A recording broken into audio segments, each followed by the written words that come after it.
Bonjour ou bonsoir, ça dépend de là où se trouvent euh, nos compatriotes africains. Euh, je voudrais, n'est-ce pas, amener ma petite contribution au discours du PM, le Premier ministre par intérim, euh, représentant le président chef de l'État Assimi Goïta, la 77e conférence des Nations Unies, des chefs d'État et de gouvernement des Nations Unies.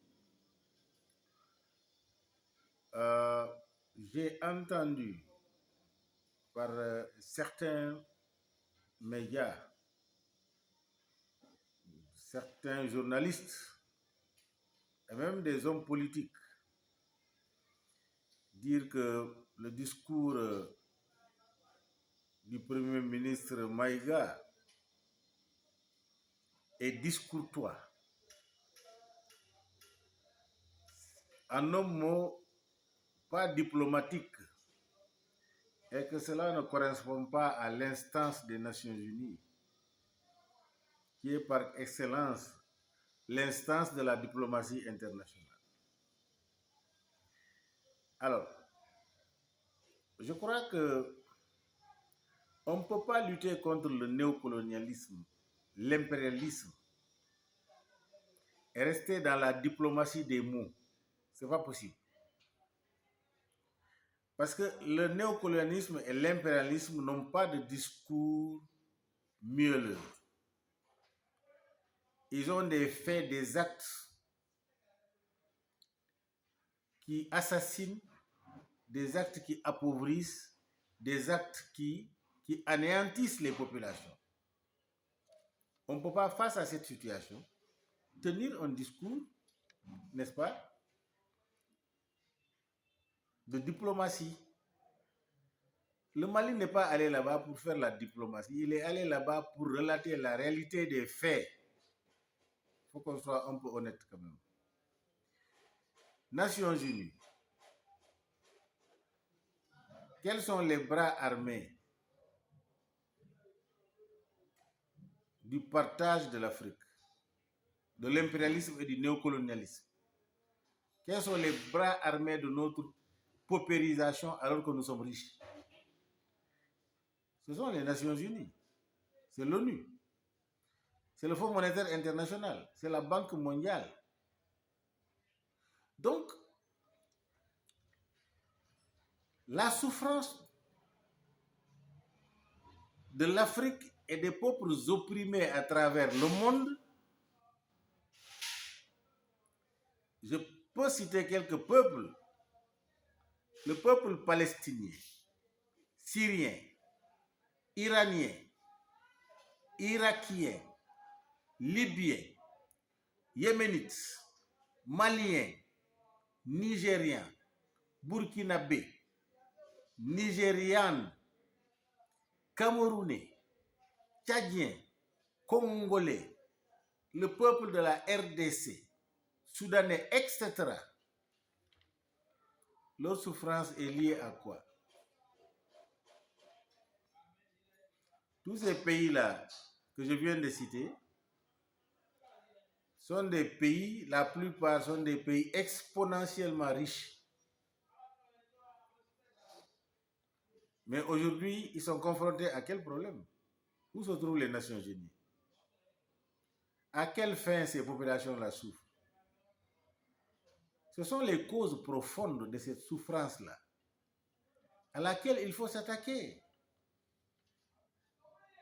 Alors, des journalistes qui se mettent à la télévision, qui racontent leur vie, d'abord, peut-être ils n'ont rien compris, ou bien ils ont compris, ils ont été commandités pour raconter des histoires. Alors, donc, la responsabilité, elle est à la fois endogène, exogène. Endogène, la preuve en est que D'autres sont en train de critiquer le Premier ministre Maïga. Et pourtant, il pouvait faire la diplomatie mielleuse, être du côté du monde exploitant, être riche, s'installer à la tête du Mali et s'enrichir. Mais ils ont préféré le sacrifice pour le peuple. Au lieu de les encourager, vous prenez votre bouche et vous dites des contre-vérités. C'est dommage. Alors maintenant, ce discours-là, moi, je l'ai applaudi avec mes deux mains. Parce que j'étais très fier, encore une fois, d'être africain. Très fier d'être d'origine Mali. Parce que tous les 15 pays de la CEDEAO sont des Maliens. C'est d'origine Mali.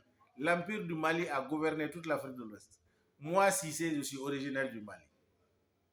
Cissé Mandé Mori. Donc, comprenez que c'est le Mali qui va contribuer à libérer l'Afrique. Et cela, c'est extrêmement important. Alors, le discours a mis à nu le rôle de la France et ses alliés dans la venue du terrorisme en Afrique, plus particulièrement au Mali et en Afrique de l'Ouest. Là, il ne faut pas occulter cela. Ça, c'est fondamental. Maintenant, quant à la nationalité douteuse, la nationalité d'origine douteuse du président Bazoum, je ne ferai pas de commentaire.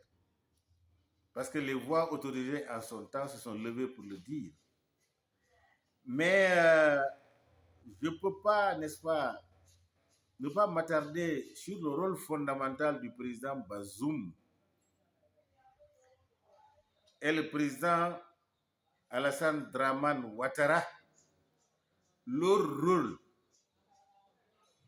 dans le néocolonialisme français en Afrique de l'Ouest, leur rôle dans la déstabilisation, n'est-ce pas, des autorités de transition aujourd'hui qui sont au Mali. Ce rôle-là est visible. C'est dans leurs discours et dans leurs attitudes. Même au sein de la CEDEAO. Nous ne saluons pas cela. Nous ne saluons pas cela du tout. Donc, mais en ce qui concerne les 49 militaires, je voudrais demander humblement et très respectueusement au président Assimi Goïta, président de la transition, chef de l'État, chef des forces armées, de bien vouloir utiliser le dialogue interafricain en regardant ce qui unit nos pays en Afrique de l'Ouest, en regardant ce qui unit, n'est-ce pas, la Côte d'Ivoire et le Mali, de bien vouloir aller vers le relâchement de ces militaires pour montrer, n'est-ce pas,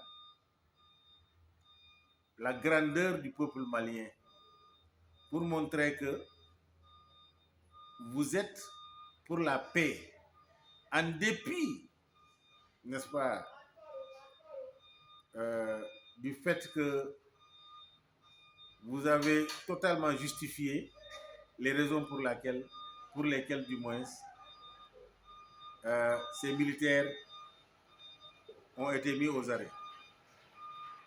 Et je demanderai au chef de l'État de la CEDEAO au moins de reconnaître qu'il y a eu des dysfonctionnements dans l'arrivée de ces soi-disant militaires. Parce que si on nous dit que les militaires là ont de différents professionnels, de différents profils, sauf être militaires, ça pose énormément de questions à notre niveau. Maintenant, la paix est un facteur de développement. La paix est au-dessus de tout. C'est pourquoi je souhaiterais vraiment que le haut niveau qui viendra au Mali, que le président Assimi Goïta, n'est-ce pas, puisse quand même aller vers l'apaisement. Je vous remercie.